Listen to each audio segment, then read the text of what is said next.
on selja taga.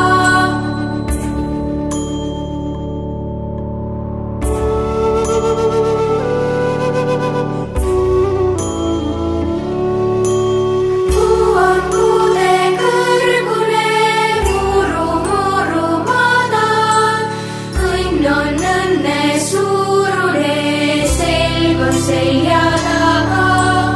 Valu on mäe kõrgune, ustas muru madal, kui me lõpuks virgume, king on vait ja vaga.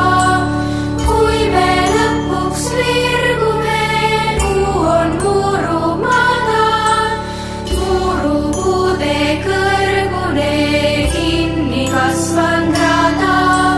Siis näib õnn mäe kõrgune, valu muru madal. Kui me lõpuks virgume, kõik on selja taga.